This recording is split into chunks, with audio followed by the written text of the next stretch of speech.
doing, guys? Today I'm just giving you a little update what has been going on for the last 3 or 4 weeks.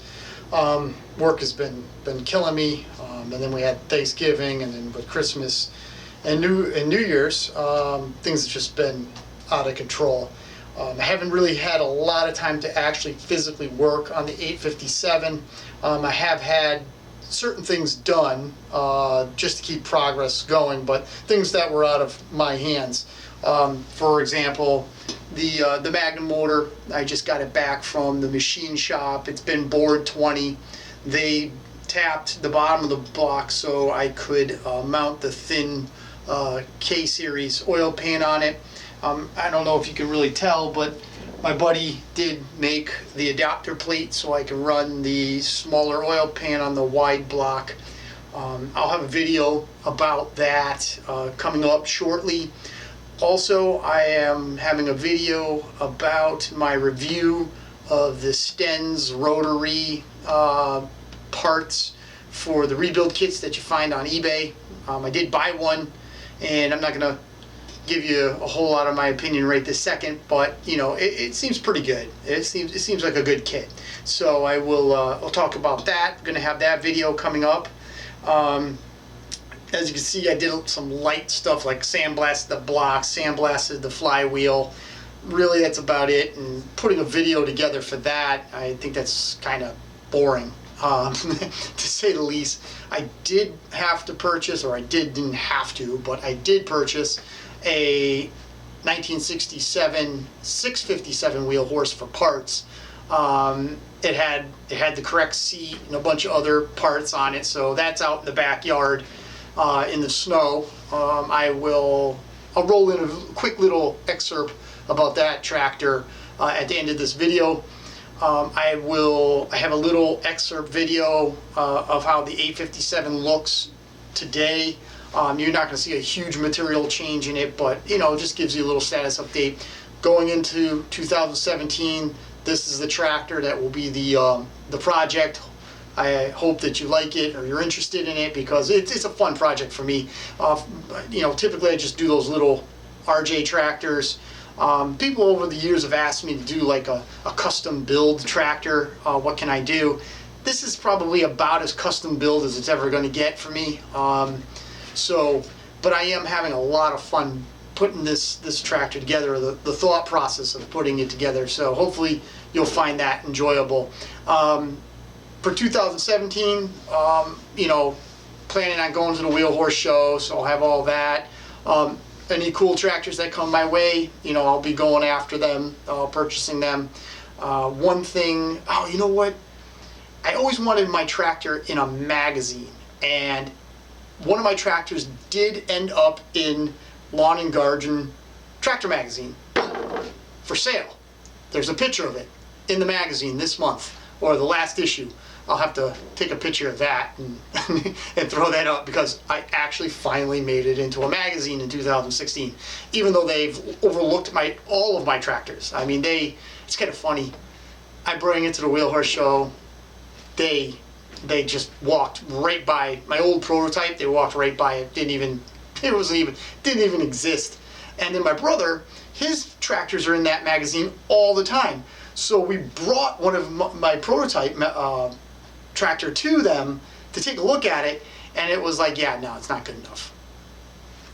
Whatever. But one of my tractors did make the magazine, and I'm proud of it.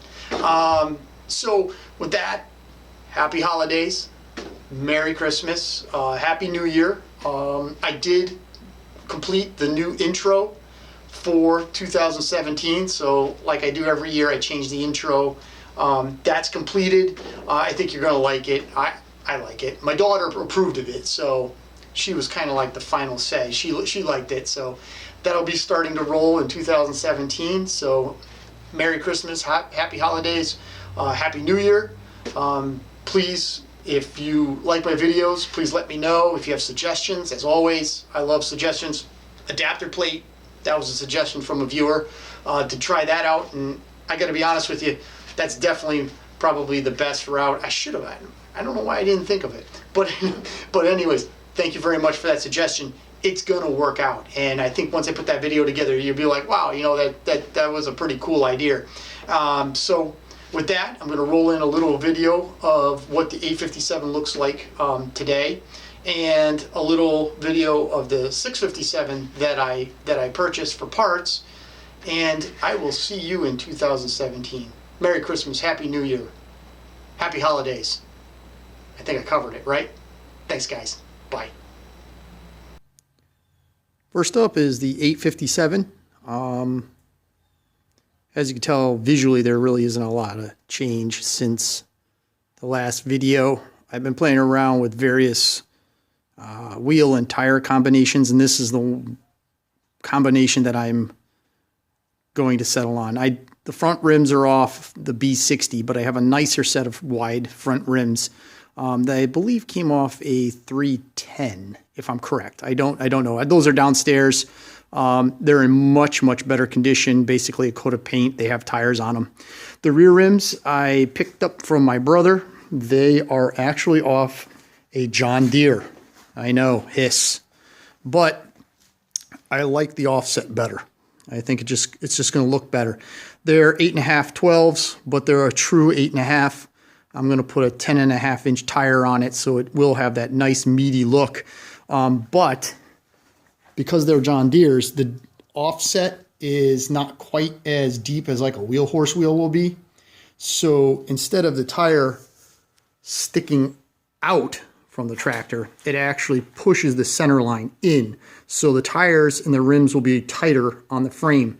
But what that gives me is when I put the wider front end on it, or the wider tires on the front end, the outer edges of the rims and the tires will line up real nice. And I think it's just going to give it a nice full figured kind of look. So that's the 857 at this point. Let's go out in the snow. So here is the 657 I was talking about. I bought this strictly for parts. I paid 50 bucks for it. But I took the seat off it, which is an original 67 seat. You know, those go for $50+ plus shipping. The seat cover is in bad shape, but I'll recover it. But at least it'll have the original frame for a 67. And it's the frame's in really good shape. The other thing I took off was, and I can't really get around the back to it, but in the back, I took the rear hitch, the receiver part off the tractor because I didn't have that for the 857. You know, that thing goes for 30 bucks roughly. And then I took a tie rod, actually specifically that side tie rod off because it was in better condition than the one I had on the 857. So that there, you know, and that's what, $9 or so. So now just in those three parts, I made out. The other thing too, I took a lot of the original wheel horse bolts that hold the belt guard on and the tower, all that kind of stuff. I took that all off, took all those bolts out also, so I could have nice original bolts in my 857, the ones that were missing. The Tecumseh engine's not original, but then again, does it really matter?